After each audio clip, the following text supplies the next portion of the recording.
بسم الله الرحمن الرحیم. ټاپک یې زموږه ډارک ریاکشن. د دې نه مخکې موږ څه شی ویلی وه؟ لایټ ریاکشن. زوړ لیکچر دا دی، تاسو کتلی شئ. څه شی و؟ لایټ ریاکشن. تاسو مې په تفصیل سره پوهې کړي وی. ویډیو هم ډېره اوږده شوې، زما خیال تاسو به بور شوي هم وئ. دا انشاءالله په یو شپږو اوو منټو کې وایو، زیات نه زیات 15 منټو کې وایو. ټیک شوه؟ نو ښه په تفصیل سره او به دا شیز ډسکس کوو، تاسو ورته ښه په غور سره غوږ کېږدئ. ډارک ریاکشن دا د فوټوسنتیسس دویم سټپ دی. دې ته بل نوم ویل کېږي کیلوین سایکل. ټیک شوله؟ کیلوین سایکل راځي پکې ته کیلوین سایکل. ګوره دې خوا دې ته کیلوین سایکل ځکه ویل کېږي چې د دې د ډیټیل دا ډسکور کړی و چا؟ بای میلوین کیلوین. میلوین کیلوین د یو کس دی شل کړی و چې د دې د کوم ډیټیل و د ده څه کړی و؟ دغه کړی و موږ سره ډسکور کړی و. نو د دې وجې نه دې ته څه ویلی کېږي؟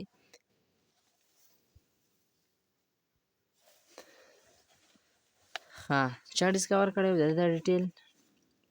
مالوین کیلوین یا میلوین کیلوین، تاسو چې ورته هر څه څیز وایئ. هغه موږ سره لایټ ریاکشن موږ سره په څه کې کېده؟ په ګرینم کې. نو دا موږ سره کېږي په سټروما کې. ټیک ده؟ سټروما کې اکر کېږي. دا کېږي موږ سره په سټروما کې. سټروما به تاسو پېژنئ. ګوره مثال په طور باندې دغه کتاب دا یو کلوروپلاست دی. په دې کې چې کوم د دې نه علاوه فلویډ شانتې سیمي فلویډ یو فلویډ ورته وایي، دا فلویډ پروت دی پکې. ده د دې تیلاکاید او ګرینم نه علاوه په دې ځینو کې هغه دغه ته موږ څه وایو؟ سټروما وایو. صحیح شوه؟ نو دا موږ سره کېږي په سټروما کې. دې ته ډارک ریاکشن ځکه ویل کېږي چې ډو ناټ ریکواید لایټ. دې ته د لایټ ضرورت نه وي، د سن لایټ ضرورت ورته نشته، ځکه ورته ډارک ریاکشن ویل کېږي. د دې مطلب دا نه دی چې دا شپې کېږي، بلکې دا د ورځې کېږي. خو صرف اصل خبره دا ده چې د لایټ ضرورت نشته، نو ځکه ورته ډارک ریاکشن ویل کېږي. په دې کې څنګه چل کېږي؟ ګوره CO2 مالیکول څه شي؟ ریډیوس شي. CO2 مالیکول ریډیوس په اسانو الفاظو کې درته ووایو. CO2 مالیکول څه شي موږ سره؟ ریډیوس شي.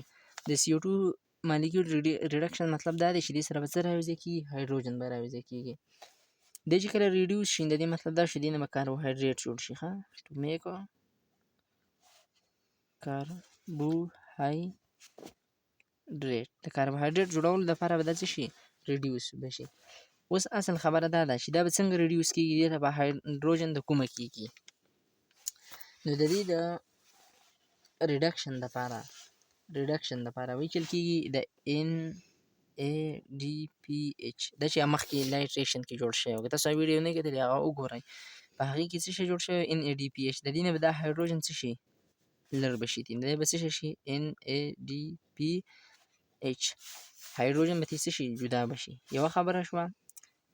څنګه چل به وشي په دې کې؟ دې کې به کاربن ډای اکساید ریډیوس شي. د دې د ریډیوس مطلب دا چې د کاربن ډای اکساید سره به هایدروجن میلاو شي. هایدروجن به کوم ځای نه راځي؟ NADPH چې کوم جوړ شوی و، د هغې نه به څه شي؟ لر به شي. دا به ترې څوک لر کوي؟ هغه مخکې چې کوم ATP جوړ شوی و. صحیح ده؟ د هغې نه به دې ته څه راشي؟ انرژي به ورته راشي. انرژي ورته څوک پرووایډ کړي؟ ATP به ورته مهیا کړي. ATP به ورته ورکړي. نو ګوره اوس دې خوا اوس یې د ډایګرام نه پېژنو. ځان پرې پوه کړو د ډایګرام نه. مثال په طور دا څه شی دی موږ سره؟ سټروما دی. دلته کې ته څه دی؟ نور دی. د دې نور دی ښه ساري دي خورشید د نور ضرورت نشته دی، ځکه دا خو بره څه وایي؟ ډارک ریاکشن. مطلب دی کې د نور ضرورت نشته دی. په دې کې څنګه چل کېږي؟ ATP دی. ATP دی به څه شي؟ مات به شي. ADP پلس انرګینیک فاسفیټ. انرژي به څه شي؟ ریلیز به شي. چې دغه انرژي ریلیز شي نو NADPH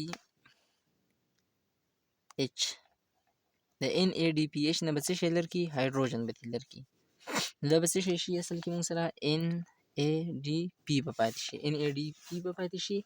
او بله خبره دا ده چې کوم CO2 دی، کاربن ډای اکساید، هغه به څه شي؟ ریډیوس به شي. نو دې ځای کې دا H چې د دې نه څه شو؟ لر شو. هغه به راشي دلته کې دا د CO2 سره به څه شي رايوځای به شي نن به ګلوکوز جوړ شي. ګلوکوز څه فارموله C6H12O6 نو هغه هایدروجن څه شو دلته کې ته مونږ سره راغی نو دا و مونږ سره څه شی ډارک ریاکشن څنګه دی بیا ورته وکړي ډارک ریاکشن مونږ سره په سټروما کې کېږي دې ته ډارک ریاکشن ځکه وایي دې ته د لایټ ضرورت نشته دی دې کې به کاربن ډای اکساید ریډکشن کېږي اصل خبره مین پوینټ په دې کې دا دی کاربن ډای اکساید ریډکشن مطلب دا دی چې د کاربن ډای اکساید سره به څه کېږي هایدروجن به رايوځای کېږي اوس به تاسو وایئ چې کاربن ډای اکساید د کوم ځای نه راځي دا ورته بهر د انوایرمنټ نه راځي ټیک شو دا کاربن ډای اکساید سره به څه رايوشي هایدروجن به رايوشي هایدروجن به ورسره څنګه رايوځای کېږي ولې به رايوځای کېږي چې کاربوهایډریټ خوراک جوړ کړي ګلوکوز جوړ کړي نو څنګه به رايوځای کېږي ګوره هغه NADPH جوړ شوی د هغې نه به هایدروجن راشي دې ته دا هایدروجن به د دې نه څوک لرې نو دا به څوک لرې دې نه ATP کوم ATP چې جوړ شوی و د کاربن ډای اکساید د ریډکشن دپاره به ATP چې کوم دی انرژي ورته ورکړي نو څه شی به ترې جوړ شي ګلوکوز به ترې جوړ شي دا به څه شي ریډیوس به شي نو دغه شانګې دا میکانیزم اف فوټوسنتیسس دی په دغه سټیپونو کې کېږي په دوه لایټ ریاکشن او په ډارک ریاکشن تر نن ټایمه پورې دا پوره دی تر بلې ویډیو پورې موږ ته اجازت راکړئ الله په امان